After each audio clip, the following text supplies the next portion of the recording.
त्यानंतर बघूया पुढची एक ब्रेकिंग बातमी। जरांगे पाटील 20 जानेवारीच्या आंदोलनावर ठाम असल्याचं पाहायला मिळतं। 3 कोटी मराठे मुंबईमध्ये येणार असल्याचा दावा जरांगे पाटलांनी केलेला आहे।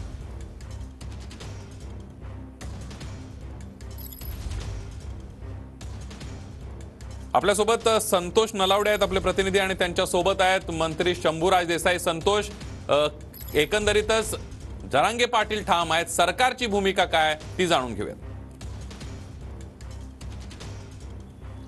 नक्कीच खरं तर आपल्यासोबत मंत्री शंभूराज देसाई आहेत।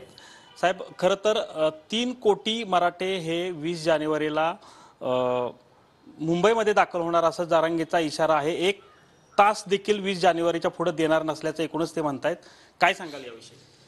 नाही बघा, मी मागं पण म्हटलं होतं आणि आजही पुन्हा सांगेन की मराठा आरक्षणाच्या बाबतीत हे सरकार प्रचंड सकारात्मक आहे।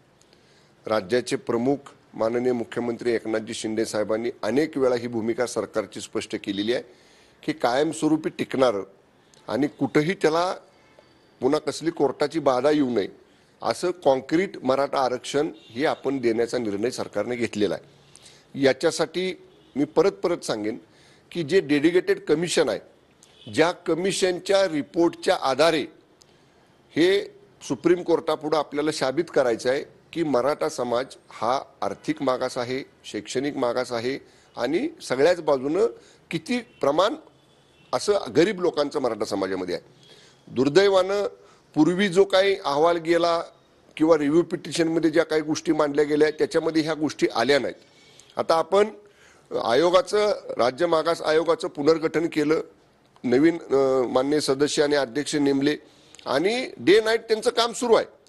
म्हणजे सरकार, मी म्हणतोय तसं, या आरक्षणाचा प्रश्न जवळपास 80% आपण सोडवलेला आहे। आता परत मी सांगेन, घाई गडबडीत काही निर्णय घेतला आणि समजा तो अंगलट आला तर उद्या हेच लोक म्हणणार आहेत की तुम्हाला त्यावेळी समजत नव्हतं का। म्हणून माझी जरांगे पाटील साहेबांनी विनंती, हे बघा, 3 कोटी लोक किंवा ते जे म्हणतायत त्याप्रमाणे लोक मुंबईमध्ये आली, शेवटी कुणाची गैरसोय होणार आहे? सामान्य नागरिकांची गैरसोय होणार आहे। मराठा समाजातली लोक असणार आहेत, सगळेच लोक असणार आहेत। आणि एखादा आंदोलन, जरांगे पाटील साहेब काय म्हणतायत, आमचं अहिंसावादी आंदोलन आहे, आमचं शांततेच्या मार्गाचं आंदोलन आहे। मग शांततेच्या मार्गाचं आंदोलन करायला वेगवेगळे पर्याय आहेत ना, त्याने आंदोलन करूच नाही ही आमची त्यांना विनंती आहे।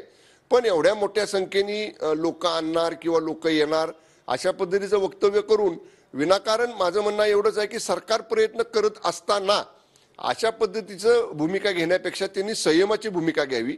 मी परत सांगतोय, मागं सुद्धा मी एकदा आपल्याच माध्यमातून बोललो होतो की आम्ही सुप्रीम कोर्टामधलं क्युरेटिव्ह पिटिशनचे प्रथम सुनावणीची जी 24 तारीख दिलेली आहे त्या अनुषंगाने आमची सगळी तयारी सुरू आहे। जे हायलाइट पॉइंट्स करायचे आहेत त्या सगळ्या गोष्टी ज्या आम्ही तयारी केली, ॲडव्होकेट जनरल आपले राज्याचे ते करतायत, जी लीगल टीम आपली आहे ते करतायत, जे आपण 3 जज लोकांचं मार्गदर्शन मंडळ नेमलंय त्यांचं आम्ही वेळोवेळी त्यांच्याशी चर्चा करतोय।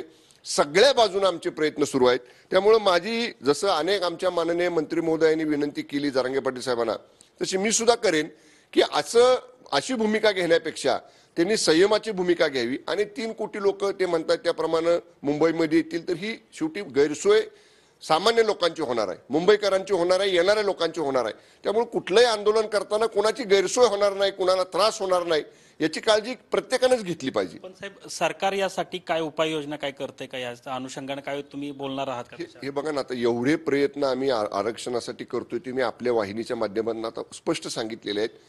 आता जरांगे पाटील साहेबांना याच्या अगोदर 3-4 वेळा वेगवेगळे माननीय मंत्री महोदय आमचे भेटले, आम्ही त्यांना कशा पद्धतीनं काम करतोय, किती वेळात काम करणार आहे, आता बघा अधिवेशनामध्ये on floor of the house अगदी सरकारकडून जरांगे पाटलांना विनंती होताना दिसते की जरांगे पाटलांनी आंदोलन करू नये, सरकार सकारात्मक आहे।